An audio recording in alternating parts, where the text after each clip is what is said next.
Well, hello, everybody, and welcome. You have tuned in to episode number 443 of the most terrific amateur radio podcast on the internet. This is Linux in the Ham Shack, and this is the 83rd edition of The Weekender. So thanks, everybody, for tuning in. This is where we talk about things coming up in the worlds of amateur radio regarding contests and special events, then open source special events as well, and all the things that you can do in the worlds of amateur radio and open source over the next couple of weeks, and actually maybe a few weeks past that, because we're coming up on our holiday break. So we're glad you're here for this episode of The Weekender. And we'll probably just go ahead and get right into it so we can get down to the hedonism and all the good stuff that makes life worth living down at the bottom. But before we do that, let's introduce ourselves. I'm Russ, K5TUX. I'm Cheryl, W5MOO. And I'm Bill, NE4RD. Sorry, I'm not delayed.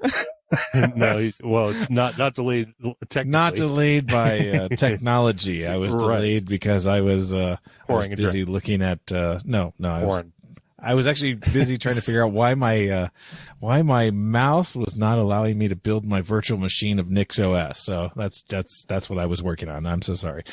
Well, that's all right. I guess we can forgive you. But we do have to bring you into the beginning of the show because we start off with this weekend in amateur radio.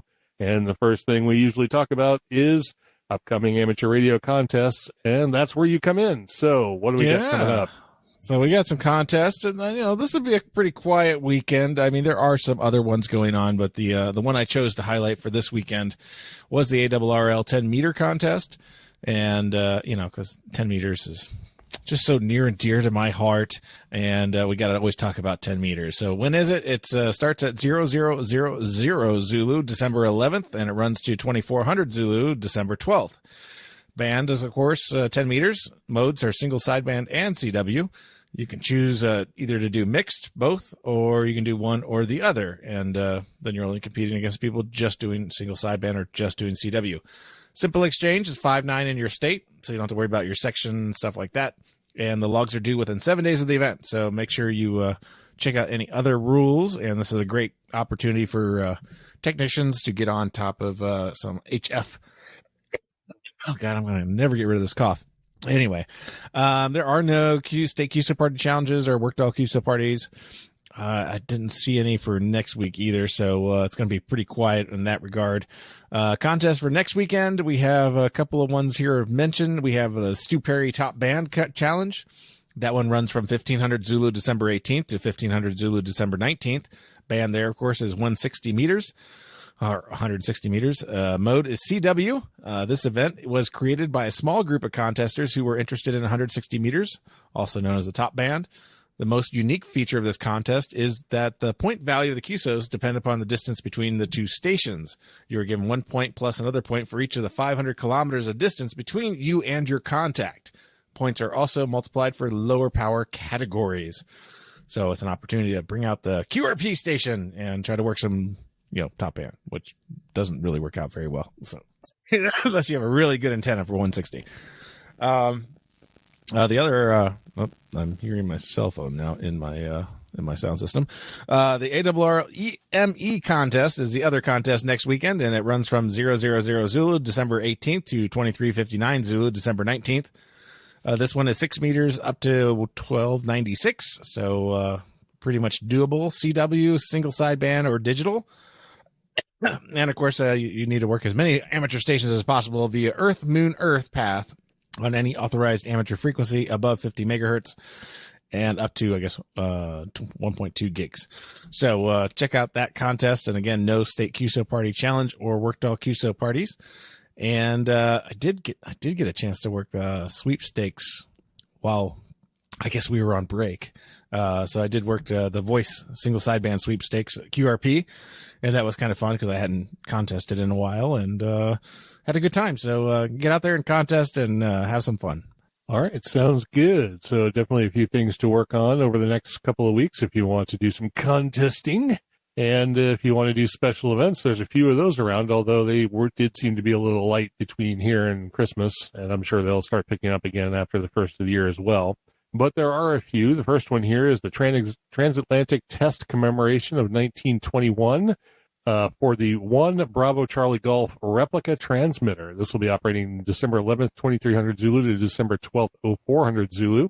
Call signs will be Whiskey 2 Alpha November. I think that's a club operating. And the original call sign, 1 BCG.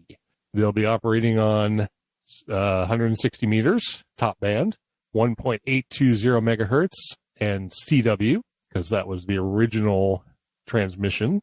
In 1921, on December 9th, 10th, 11th, radio amateurs who were members of both the Radio Club of America, RCA, and the American Radio Relay League, the Awrl, successfully spanned the Atlantic Ocean for the first time from the United States to Anderson, Scotland, with Morse code signals. Not only were the signals heard in Scotland, but also in Amsterdam, England, Germany, Puerto Rico, Vancouver, Catalina Island, and the state of Washington. The 1 BCG replica transmitter will be operating as W2AN/1 BCG on 1.820 megahertz plus or minus using CW from the Vintage Radio and Communications Museum of Connecticut. And this is kind of interesting. Transmissions from W2AN/1 BCG will be one way. So you're going to be an SWL, just like the original transatlantic tests. You can get a certificate for being an SWL for the special event by sending a copy of the transmitted message to the email address that will be included in the show notes. So a little bit interesting. One you don't even have to make contact with. You just have to transcribe the message. And you can get a QSL card. Well, an SWL card, whatever. It's all the same thing, right? All right. So celebrate Christmas and holiday cheer Christmas train. This has been going on for a while. This will be running this year from December 11th through the 25th, various times and such. The call sign is Kilo 8 Charlie. They'll be operating 80 through 10 meters, CW and single sideband. Just, I don't know, check out the link in the show notes for operating times and all that good stuff. Since 2012, the first and original Christmas train has been chugging along on various bands, usually on the days of Christmas Eve, 24th of December, and Christmas, 25th of December, if you don't know what those days are. However, we are now going to operate for the middle 2 weeks of the month, the 11th through the 25th of December. The Christmas train is a virtual train whose purpose is to share with amateurs the happiness and good cheer that the Christmas season brings. Our hope is that the message will continue to resonate with us throughout the year and express itself, especially on the ham bands. And a link to that will, of course, be in the show notes. And finally, we have a commemoration of the American Revolution battles of Trenton and Princeton. This will be operating December 26th from Quadat Zulu to December 31st, 2359 Zulu. Call signs will be Whiskey 2T for Trenton and Whiskey 2 Papa for Princeton. They'll be operating on or about 14.250 on phone only, as far as I could tell from the information. And to commemorate the historic battles of Trenton and Princeton, the Delaware Valley Radio Association will operate special event stations on the days of those battles from its club station. The club station is located right along the route of marching of Washington's troops from the river crossing at McConkey's Ferry, now Washington Crossing, Pennsylvania, to the battle site in Trenton. The QSL cards for both W2T and W2P events can be had by sending us a self-addressed stamped envelope. Additionally, for contacting both stations, a certificate conferring a commission, quote unquote, as lieutenant in the Continental Army Signal Corps is available for a $5 processing fee. And a link to that will, of course, be in the show notes. Oh, there's like stuff happening in the chat room. Will they be using the same radio equipment General Washington used? I'm going to say no. Because don't think they had radio equipment then. Let's see. They're chatting up about CW contest on 10 meters. Yeah, so have at it. All right, what else here? So announcements. Well, the big announcement, of course, is that as of episode number 445, which will be our year-end roundup, we will be having a roundtable discussion like we usually do at the end of the year to wrap up 2021. So if you are a listener and you want to participate in that, we definitely invite you to come by. If you have a headset and a microphone and can connect to either Discord or Mumble, we will make sure that you can be a part of the program. We'd love to have you join us and chat with us and be a part of our, celebration, I guess, of the end of 2021 and to help bring in 2022, where hopefully there will be a hamvention. But who knows? As of right now, there will be. We'll see how it happens as the year progresses. That's the only announcement that I have. Anybody else have anything? Anybody in the chat room want to announce anything?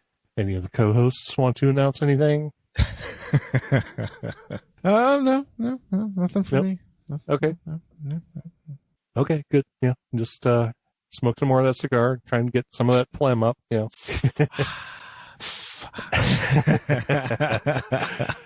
All right. So moving on, we have the Linux in the Ham Shack Ham Radio Challenge. And what did I put in here? I put in mentor a new ham or find a question on a ham radio related message board and answer it if you have the knowledge to do so.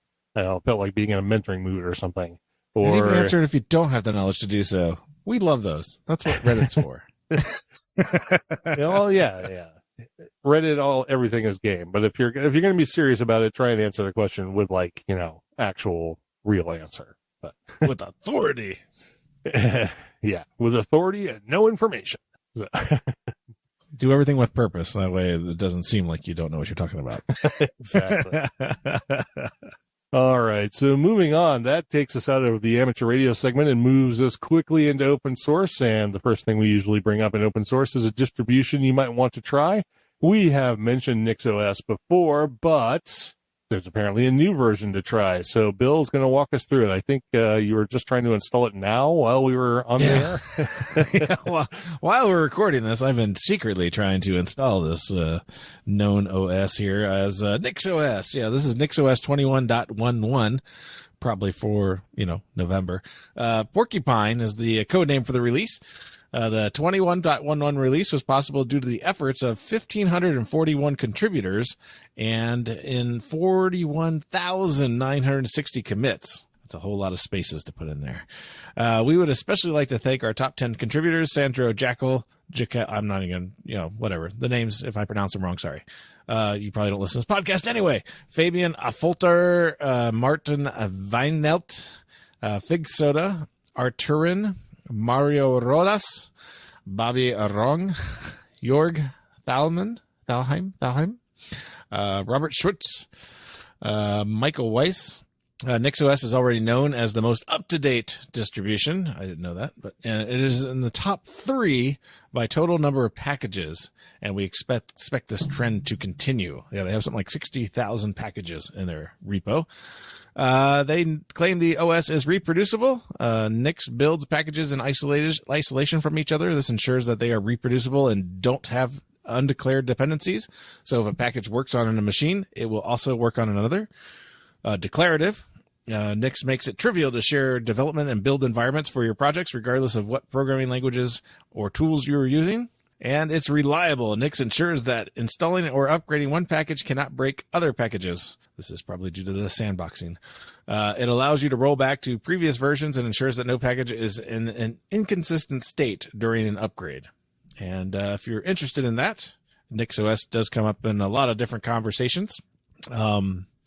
And I'll probably have a conversation on YouTube in our channel about it as we try to see if we can get it ham radio ready. As I noticed, there's a CQR log package, and I want to see if it fails the CQR log test. So I will be testing that out and putting that up on our channel so you can enjoy one more place that CQR log either works or doesn't work out of the box. So check out NixOS. All right, very cool. Sounds interesting. I don't know if I'm going to get a chance to try that one, but I tried to do most of these ones that we dig up and see if they're interesting, and there have been a few interesting ones over the years, but I don't believe I've tried NixOS.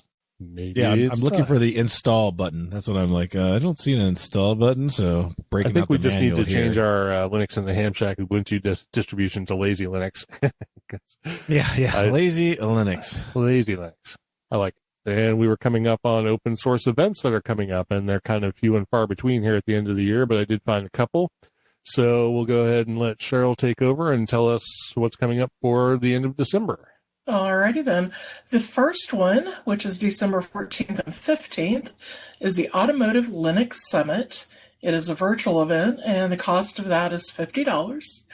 Information is Automotive Linux Summit gathers the most innovative minds from automotive expertise and open source excellence.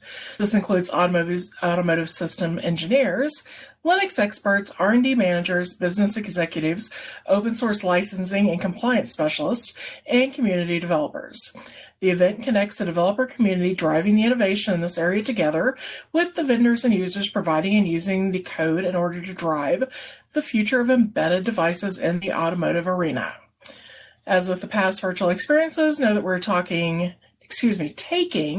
thoughtful actions to create an immersive digital experience that provides you with interactive content and collaboration experiences.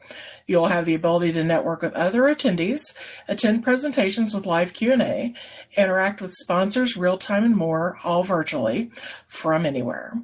We're excited to invite you to the reimagined Automotive Linux Summit 2021, a virtual experience where we will continue to shape the future of open source together. And there's more information for this in the show notes. And the next one is the Open Compliance Summit. It is December 16th. It is virtual. The cost is unknown, but is not free. So I'm going to assume that Russ or Bill, one or the other, didn't find cost information on this. So the information for it is the Open Compliance Summit is an Boy, let me just butcher this completely. Is an exclusive event for Linux Foundation members and select invitees that provides an excellent opportunity for organizations to share knowledge around open source compliance. This conference is designed to build connections from streamlined interactions between companies of all sizes in all sectors. And of course, there's more information in the show notes, and it's invitation only, I do believe. So no, you can request an invite.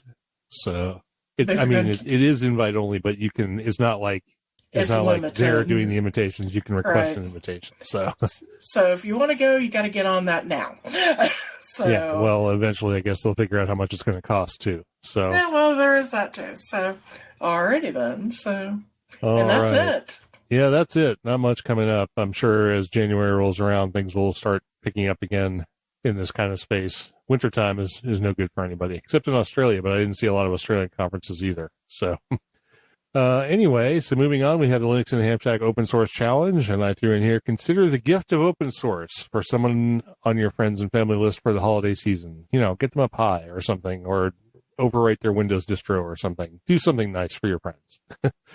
So, it's funny, we were just talking about Linux may not be for everyone. But we'll force it. We'll shoehorn them in. We'll make it for everyone. Sure. One year it'll be, the year of the Linux desktop, right? Just not. Been talking about that since 1992. Yeah. All right. So that brings us down to the end of amateur radio and open source topics. And now we get into the good stuff, the hedonism, the letting yourself go and being a part of all the things that make you feel good, like food and song and wine and booze and all that good stuff. And we always start with food because food makes you go. So, Cheryl, what do you got for food? Well, this time I picked the white Christmas pie. 20 or so years ago, Russ and I attended a cooking demonstration where a locally owned restaurant demonstrated one of their top-selling pies around the Christmas season. And one bite, and we were both hooked. So I completely forgot about the recipe until recently, so I decided to pull it out and dust it off. And for this, you need pie shells or graham cracker crust shells. Oreo crust shells would also work. Sweetened condensed milk, lemon juice, coconut, chopped nuts. I particularly like pecans. Crushed pineapple, well drained, some pineapple extract, and some frozen whipped topping, like Cool Whip. And you mix all this together, toss it in your pie shell, chill it for 4 hours or so. And if you want, you can either use 2 8-inch pie shells or 1 10-inch pie crust. So you want to make it festive for Christmas, put a little dollop of cherry pie filling on each piece and watch everybody fall in love with it, provided they like pineapple, because it does have a pineapple-y taste to it. So, and for my mixed drink corner, I picked hot buttered rum. Russ and I were gone for 10 days from Thanksgiving till this last Sunday, visiting New England states. And one of the things that, one of the many places we tried was the Maine Craft Distilling in Portland, Maine. And I ordered a hot buttered rum because it was very cold outside. So Not sure I loved it. I'm not sure if Russ liked it. I liked it. Okay, I wasn't sure. I know you said it was really hot, so... It was really hot, but I mean, that's kind of the point. Well, you're not big on hot drinks. It's not a cold buttered rum. Well, it'd probably be... Well, it actually was cold. It was good cold, too. But so, for this, you need your spiced butter, which is salted butter, brown sugar, cinnamon, nutmeg, and allspice. And into that, or with that, you need some rum and some boiling water. And you will stir your spiced butter into the rum and boiling water, and ta-da, you have a hot buttered rum. So you can use apple cider instead of the water if you want to make it a little sweeter. You can add whipped cream if you like, but that kind of takes away from the whole effect. So, and that is it. The recipe, of course, for both will be in the show notes. All right, very good. So moving on, after you've gotten yourself all filled up on a nice warm cocktail and Christmas pie, you might slide on over and maybe want to try a bourbon. Although there's some confusion about whether or not this is actually a bourbon. I read lots of reviews about it. People are really confused. Apparently the labeling is really wrong about this particular whiskey, but it's one of the ones that we picked up, or Cheryl picked up for me on the way back from New Hampshire, Maine, Pennsylvania, Ohio, New York, wherever the hell we were. It's actually called Breckenridge Bourbon Whiskey, a blend. And then on the bottom of it, it says it's 100% bourbon whiskey, which I don't actually think it is. And, it's sort of a confusing whiskey, but let's go ahead and read some details on it. The Breckenridge Distillery is the world's highest distillery, both in altitude and probably marijuana consumption. THC percentage, right? Yeah, exactly. Founded in 2008, the Breckenridge Distillery is most widely known for its blended bourbon whiskey, which is the thing we're going to talk about. A high rye mash American-style whiskey, but they're calling it a bourbon, which I guess technically, I'm not even going to try and decipher this. Since coming online in 2008 and releasing its first vodka and bourbon 3 years later, Breckenridge Distillery has quickly become an award-winning producer of fine spirits, being designated one of the top 3 bourbons in the U.S. How it all came to be, however, stems from a mix of just the right ingredients, a hint of luck, and a deep love for quality whiskey. Our award-winning high rye bourbon whiskey is aged for a minimum of 3 years in charred new American oak barrels and blended to reveal the unique qualities of the bourbon whiskey. Deep honey amber hue with pronounced aromas of butterscotch, candied orange and apple, dry cacao, and brown sugar envelop the tongue as the spirit lingers with notes of vanilla and white pepper. And I think some of that is right. So let me see if I can pop the cork on this one. We've actually made it pretty good before, but we'll try it again here. Yeah, not bad. I don't have to pour it because I already poured it. So more. Well, no, I've got a pretty solid pour here. So the mash bill on this, according to the information I found, is 56% corn, 38% rye, and 6% barley. And I kind of gather that's what the percentage is after the blend is done, which technically is bourbon compatible mash bill. But this is a blend of 2 different whiskeys, one of which is definitely a bourbon and the other which may or may not be. So the idea that they're calling 100% bourbon may be a lie. I don't know. They got away with it somehow. It's on the label. So it's bottled at 86 proof or 43%. Comes out, of course, of Breckenridge, Colorado. It is definitely a medium caramel in color. And the nose on it has, let me snip it here as I tap the microphone with the glass. Ding. Cheers. It definitely has some raw corn notes, a little bit of vanilla, apple juice, butterscotch, oak, and sort of a lingering like library mustiness, which is not off-putting. It's actually pretty fruit forward. That apple juice and sort of orange apple citrusy is pretty forward on the nose, but the other stuff is definitely in there. On the taste, you get oats, like your oatmeal, vanilla, various herbs, dried fruits, hazelnut, a kind of minerally taste, and definitely some overtones of, just alcoholness or acetone. But that's sort of on the back end, so it's not overpowering. And the relatively short finish, which is kind of reminiscent of all blended whiskeys that I've had, like actual baking flour, raw grain, like like raw barley, and a sort of coppery thing like you've just had a mule or something like that. What's interesting to me is I feel like I can pick out the parts of this that are the bourbon and the parts of it that are the MGP. Even though they're blended together, I feel like I can separate them in my head. So I can sort of think like these are the notes that are coming from the MGP whiskey and these are the notes that are coming from the bourbon. And they're sort of both there and all together. And it's not particularly unpleasant, but it's not exactly amazing. And I don't know what Cheryl paid for this. It says the average is about $45 a bottle. So that may be about right. I don't know. Yeah, it was like $42.99 or something. Okay. Yeah, so right in there. So it's not bad, but I've had much better for less than $42 a bottle.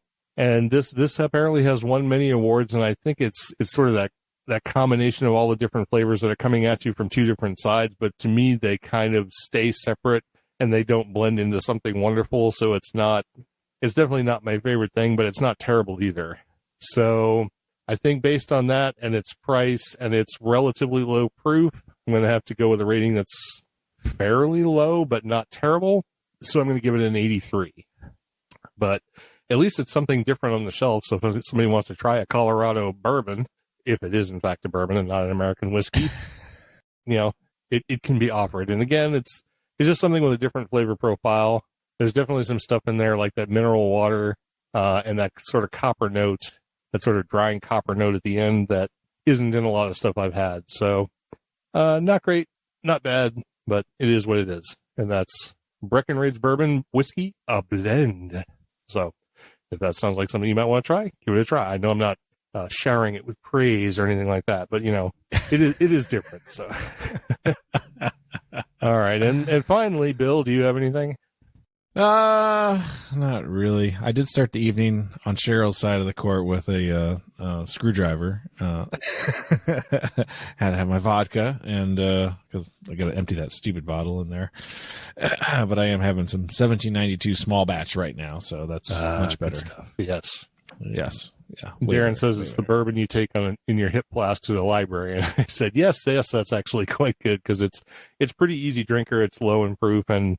It's definitely sippable, especially at room temperature. It's not going to cave your head in or anything like that. And it's certainly not going to, overwhelm you with flavor. So it's definitely a good hip flask whiskey. Maybe this is what we need to start categorizing how you drink these things. But yeah, I got to give like a little emoticon for it. This is hip flask. This is, nice, Glencairn style. And this is like, throw it in a Slurpee cup with something. This is like pinky. This is the pinky up and monocle and top hat type. Yeah, exactly. Yeah. So, all right, very good. Well, you know what that means? That means we are down to the end of our topics. We have gotten through the hedonism. So that means the show is a wrap. So thanks everybody for listening. Thanks everybody for being here. Hope you have a great couple of weeks and tune in to the next couple of shows. Episodes 444 and 445 before we go on hiatus. And if you have a chance to join us live with a microphone and headset for episode 445, our year-end wrap-up, please do that. We'd love to have you. And hopefully we'll give you ample time to get connected, test it out, and we'll get to talk to you then. But in the meantime, we should mention the folks who are with us tonight in the chat room. We had Don, KC9ZMY, Steve, KJ5T, Darren, VK60K, Ted, WA0EIR, Steve, KA7HVT, Rich, K0EB, Don, KB2YSI, and John, K1BTZ. So thanks, everybody, for being here. Hope you have a great week and 2 weeks of hedonism, because you got to have that. And then it's the holidays and more hedonism after that. So we all know how to live through December and figure out how to lose all the weight in January. But I think that has brought us down to the end of the show, the 83rd installment of The Weekender. Episode number 443 of Linux in the Ham Shack. Have a great week. We'll talk to you soon. I'm Russ, K5TUX. I'm Cheryl, W5MOO. And I'm Bill, NE4RD 73.